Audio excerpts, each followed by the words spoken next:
আসসালামু আলাইকুম, শুভেচ্ছা জানিয়ে শুরু করছি চ্যানেলের সংবাদ। পুরো সংবাদের সাথে রয়েছে আমি সৃষ্টি রায়। শুরুতেই জানিয়ে দিচ্ছি সংবাদ শিরোনাম। ইংলিশ চ্যানেলে মানব পাচার রোধে জার্মানির সাথে এক হয়ে কাজ করবে সরকার, বলল ডাউনিং স্ট্রিট। আন্তর্জাতিক প্রভাব নয়, দেশ রক্ষায় নিজেদের চিন্তা কাজে লাগাতে হবে, বললেন বিশেষজ্ঞগণ। শনিবার সকাল 11:30টায় পিকাডিলিতে অনুষ্ঠিত হবে বর্ণবাদ বিরোধী প্রতিবাদ সমাবেশ। এবং আরেক দফা বাড়ল চালের দাম, চিনি তেলের দামও বেশ চড়া।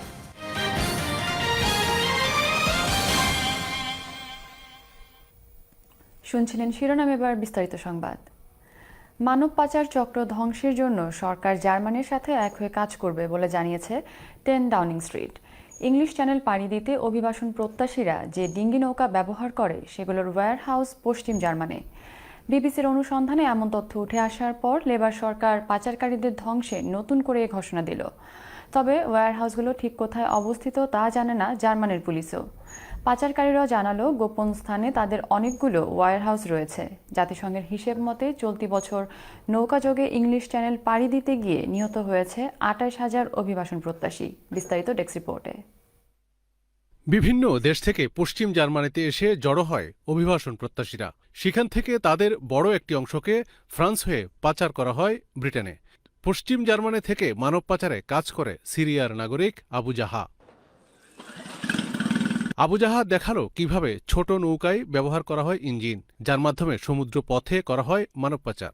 জাহা জানালেন, এই নৌকাটি রাখা আছে কাছের কোনো ওয়্যারহাউসে, উচিত দাম পেলে বিক্রি করা হবে। তারা ক্যাফেতে বসে অপেক্ষায় আদমের জন্য। আবু জাহার কাছে কিছুক্ষণ পর আসে আলহাও নামের আরেক যুবক। জার্মান আইনের কারণে তাদের কথা রেকর্ড করা না গেলেও লিখে নেয়া কথাবার্তা পড়ে শোনালেন বিবিসির সাংবাদিক।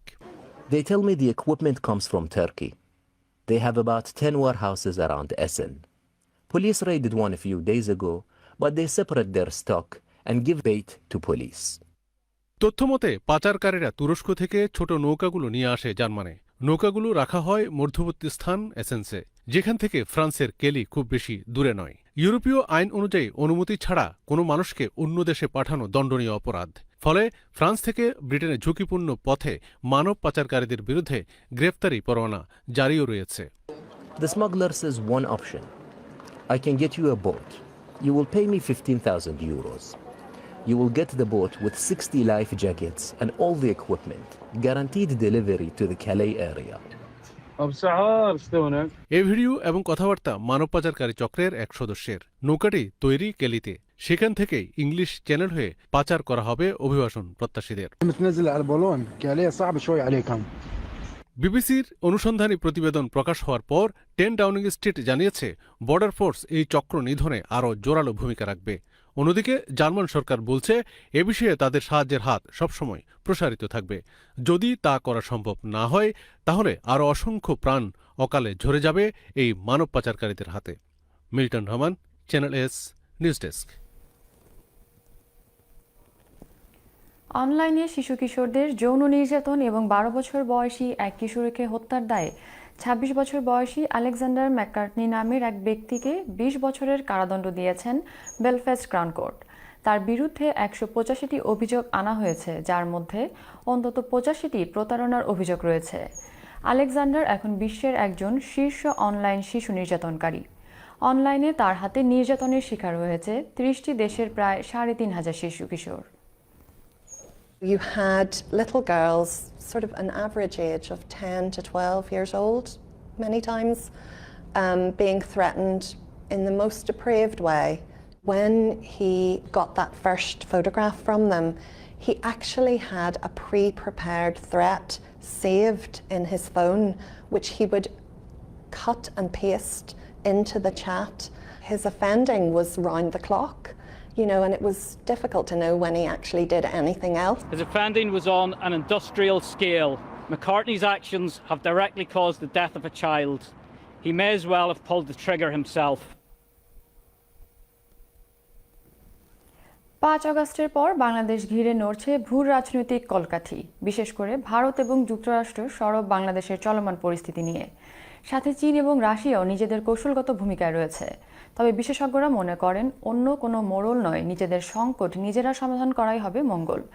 তা না হলে দীর্ঘমেয়াদী সংকটে পড়তে পারে দেশ। বিস্তারিত জানাচ্ছেন আসাদুজ্জামান শুভ, ক্যামেরায় ছিলেন রেজাল করিম মৃধা।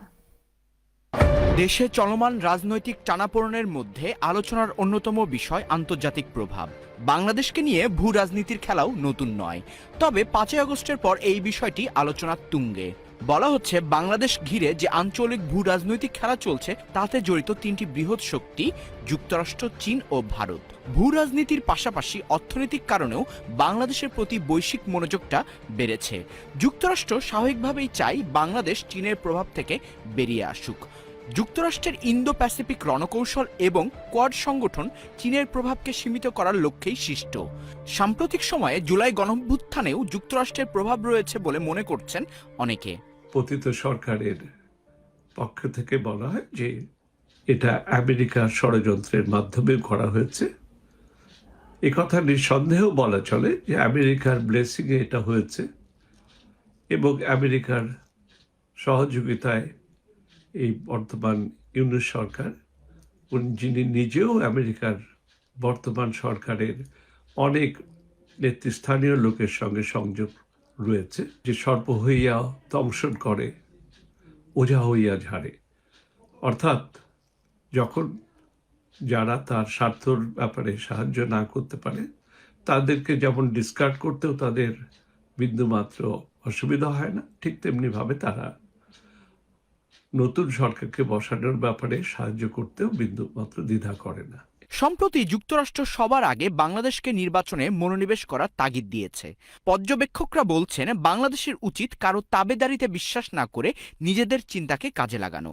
তা আমি স্বাধীন সার্বভৌম দেশ যদি হই, আমাদের কোনো রাজনৈতিক দলের কোনো নেতাই কিন্তু কোনো বিদেশি শক্তির কাছে যাওয়াটা এটা কিন্তু সম্পূর্ণভাবে সাংবিধানিক যে নীতির পরিপন্থী এবং সার্বভৌমত্বের বিরুদ্ধে।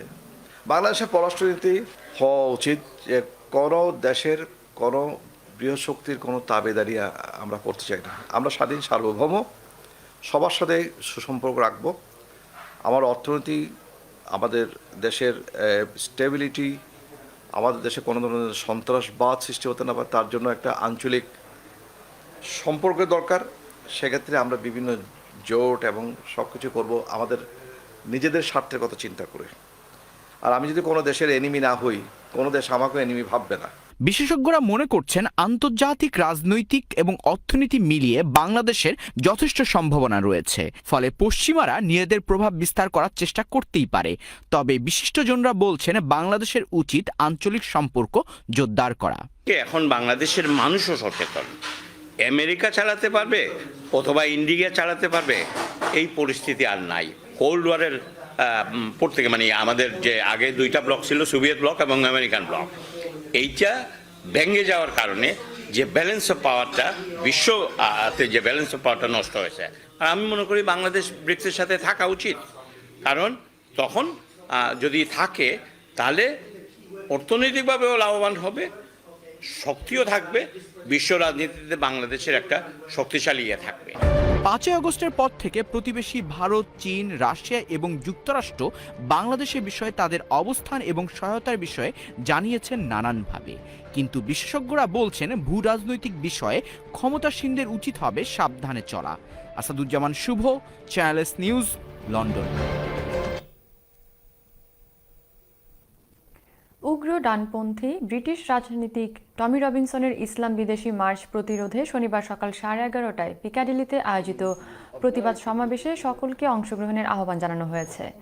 শুক্রবার লন্ডন মুসলিম সেন্টারের বিজনেস উইংয়ে stand up to racism UK নামক সংগঠনের উদ্যোগে আয়োজিত সংবাদ সম্মেলনে এই আহ্বান জানানো হয়।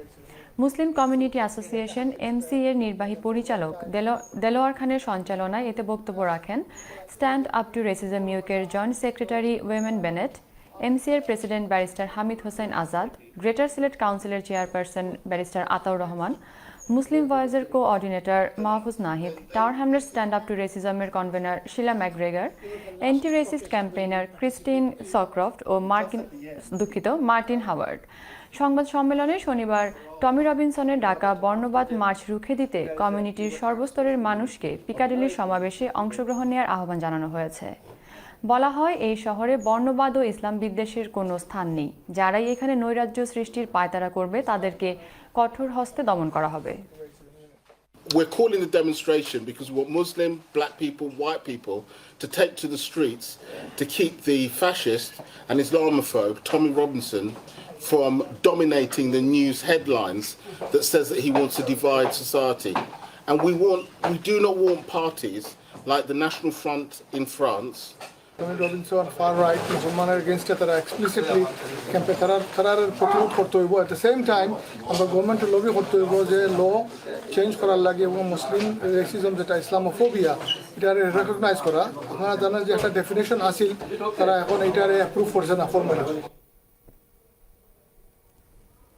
আরেক দফা বাড়ল চালের দাম। বস্তা প্রতি 50 টাকা বেড়েছে চালের দাম। চিনি ও তেলের দামও বেশ চড়া। তবে কমতে শুরু করেছে সবজির দাম। কেজিতে 10 থেকে 20 টাকা কমেছে বেশিরভাগ সবজির দাম, দাবি বিক্রেতাদের। আবারও বেড়েছে ব্রয়লার ও সোনালী মুরগির দাম। বিস্তারিত রিপোর্টে। বেশ কিছুদিন স্থিতিশীল থাকার পর আরেক দফা বাড়ল চালের দাম। বস্তা প্রতি 50 টাকা অর্থাৎ কেজিতে 1 টাকা বাড়ার কথা বলছেন বিক্রেতারা। শুল্ক কমানো হয়েছে চিনির, তবুও কেজিতে 5 টাকা চড়েছে পণ্যটির দাম। সরবরাহ কমায় ঊর্ধ্বমুখী ভোজ্য তেলের দরও।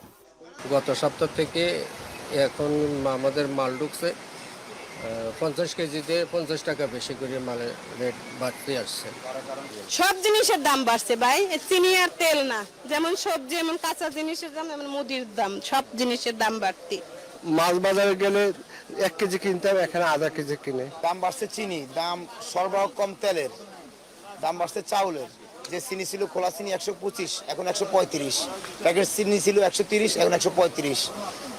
মুরগির দামে আবারও অস্থিরতা। কেজিতে 15 থেকে 20 টাকা বেড়েছে ব্রয়লার ও সোনালী মুরগির দাম। তবে মাছের দাম কমার সুখবর আছে বিক্রেতাদের কাছে। তাদের দাবি, মাছের দাম বেশ কমেছে। তবে ক্রেতারা বলছেন উল্টো কথা। একটু মাছের দাম কম ভাই। গত সপ্তাহে মনে হয় চিংড়ি বেচছি 1200 টাকা, এই সপ্তাহে 1000 টাকা। আজকে প্রচুর পরিমাণে দাম, মানে যেই মাছ আমি গত সপ্তাহে 400-450 টাকা দিয়ে কিনতেছি সেটা এখন বলতেছে 550-600 টাকা কেজি। ব্রয়লার গত সপ্তাহে ছিল 170 টাকা 80 টাকা কেজি, এই সপ্তাহে 185-90 টাকা 10 টাকা কেজিতে বাড়তি। সবজির বাজারের আগুন কিছুটা কমতে শুরু হয়েছে। বেশিরভাগ সবজির দামই কমেছে। শীতকালীন সবজি বাজারে আসলে দাম আরও কমার আভাস বিক্রেতাদের। বেগুন 70 টাকা 60 টাকা, পটল 50 টাকা 60 টাকা। কম্পারেটিভলি একটু কম, হয়তো গত 15 দিন বা 7 দিনের তুলনায়, বাট আরো একটু কমা উচিত। পণ্যের দাম স্থিতিশীল রাখতে লোক দেখানো বাজার মনিটরিং না করে স্থায়ী সমাধান চান ভোক্তারা। যাচ্ছি বিরতিতে, আর বিরতির পর থাকছে। পাকিস্তানের ডেরা ইসমাইল খানের ফাঁড়িতে জঙ্গি হামলায় 10 পুলিশ নিহত এবং অনলাইনে এয়ারলাইন্সের টিকিট বিক্রির আড়ালে চলছে অর্থ পাচার সহ কালো টাকা সাদা করার ব্যবসা।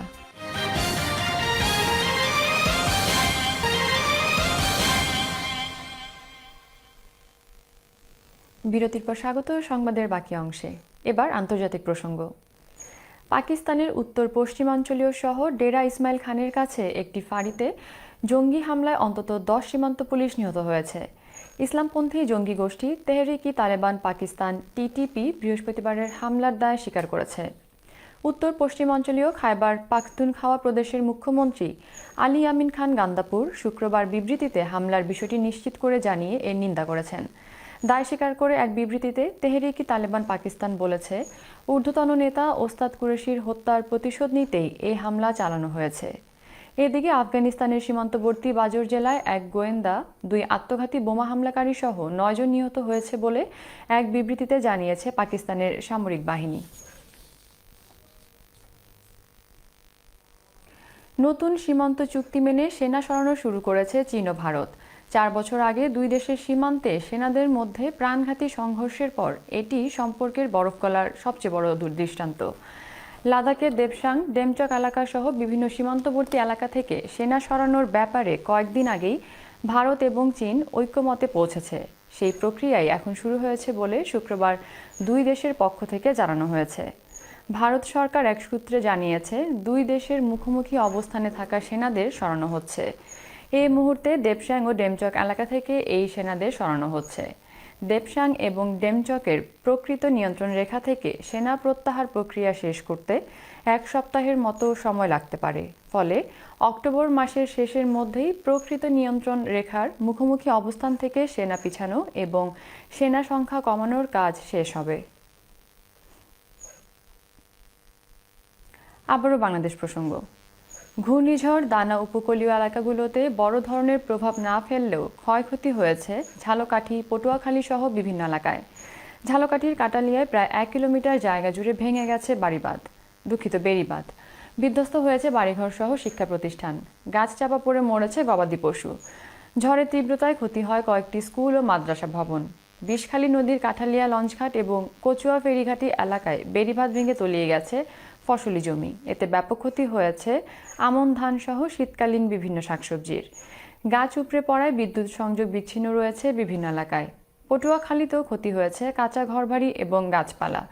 এদিকে ভারতের উড়িষ্যায় তাণ্ডব চালানোয় দুর্বল হতে শুরু করেছে দানা।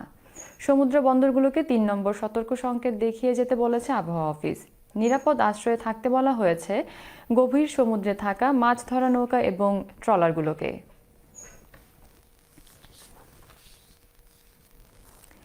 এয়ারলাইন্সের টিকিট বিক্রির নামে দেশে একচেটিয়া সিন্ডিকেট গড়ে তুলেছে অনলাইন ট্রাভেল এজেন্টগুলো। দ্বিগুণ তিনগুণ দামে টিকিট বিক্রি ছাড়াও আড়ালে অর্থ পাচার সহ কালো টাকা সাদা করার অভিযোগও তুলেছে প্রচলিত ট্রাভেল এজেন্সির মালিকরা। গ্রুপ টিকিট বা আগাম টিকিট বিক্রির নামে অনলাইন ট্রাভেল এজেন্সি অসুস্থ প্রতিযোগিতায় নেমেছে, এমন দাবি করেছে আটাব। বিস্তারিত রিপোর্টে। দেশ বিদেশে ঘুরতে যাওয়ার সহজ পরিবহন এখন বিভিন্ন এয়ারলাইন্স। বিত্তশালী বা প্রবাসী কর্মী শুধু নয়, অনেক মধ্যবিত্তদেরও চলাচলের মাধ্যম এখন দেশি বিদেশি এয়ারলাইন্স। সেই সুযোগকে আরও প্রসারিত করতে ফেসবুক সহ বিভিন্ন সামাজিক যোগাযোগ মাধ্যমে প্রায়ই ভেসে ওঠে এমন বিজ্ঞাপন।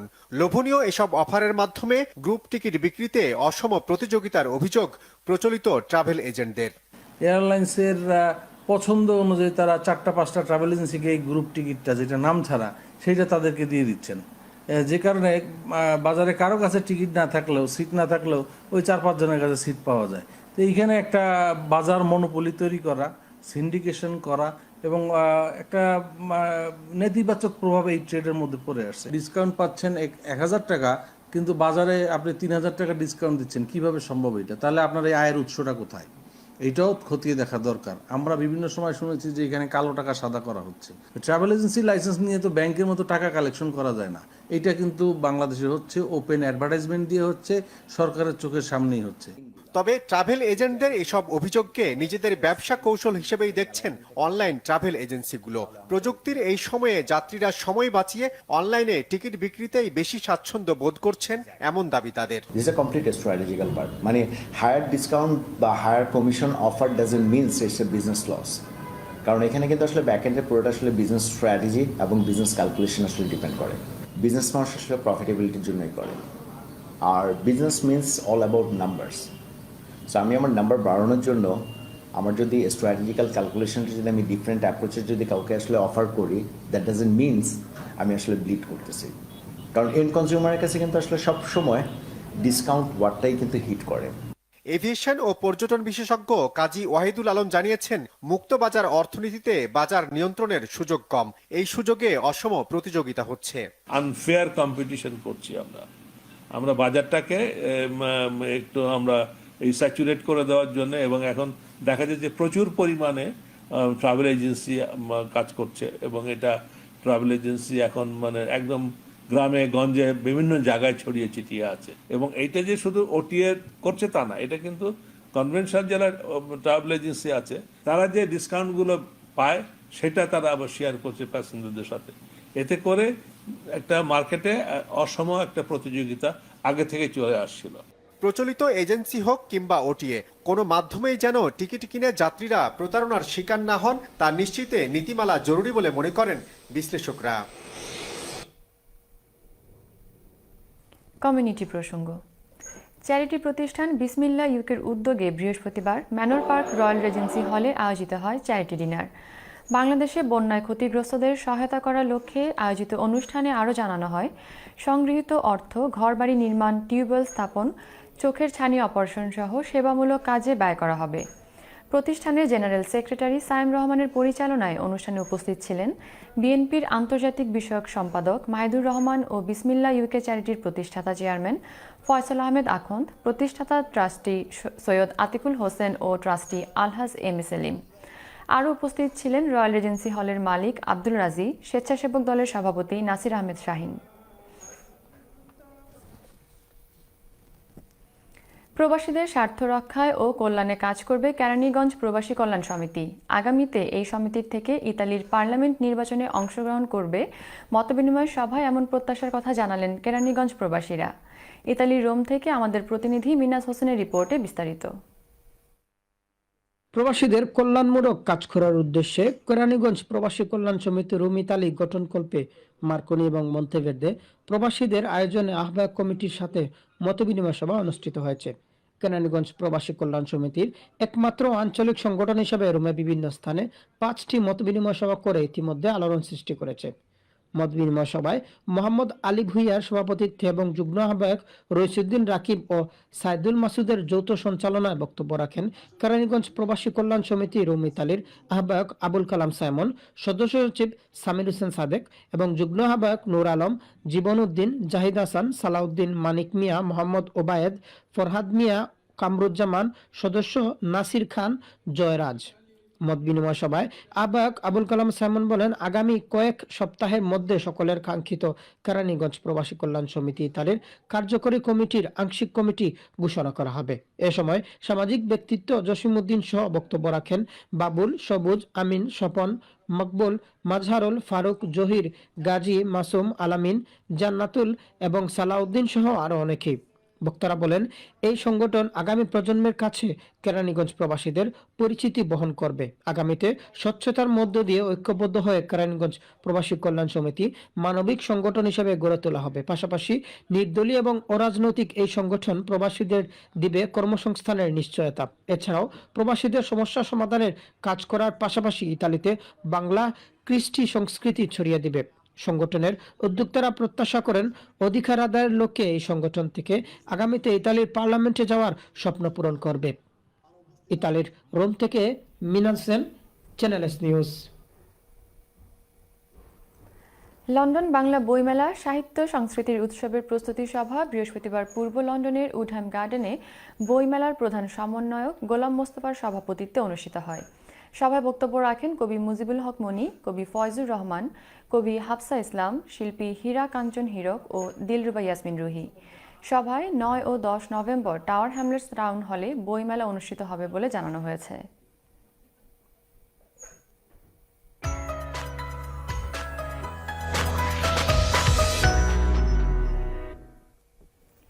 শুক্রবার এক প্রকার ছিটকে যাওয়া ম্যাচে আশা দেখান রামানদীপ।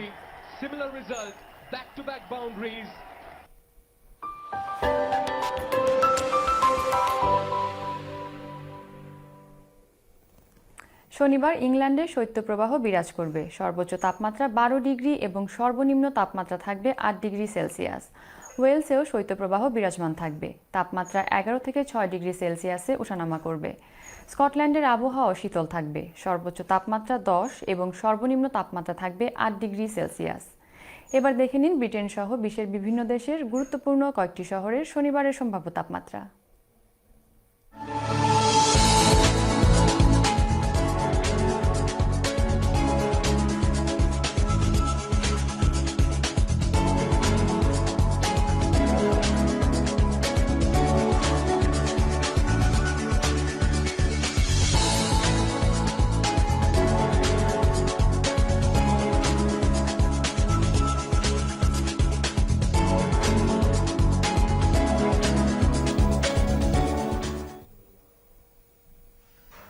শেষ করছি সংবাদ, তবে যাবার আগে শিরোনামগুলো জানিয়ে দিচ্ছি আরও একবার।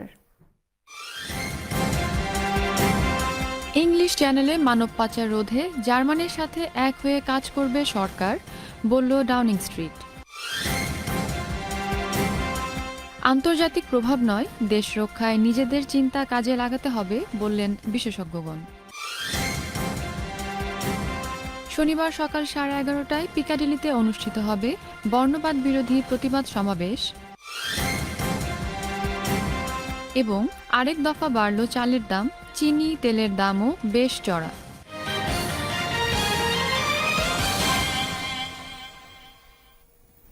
চ্যানেল এস এর পরবর্তী নিয়মিত সংবাদ দেখার আমন্ত্রণ জানিয়ে এখনকার মতো বিদায় নিচ্ছি। আল্লাহ হাফিজ।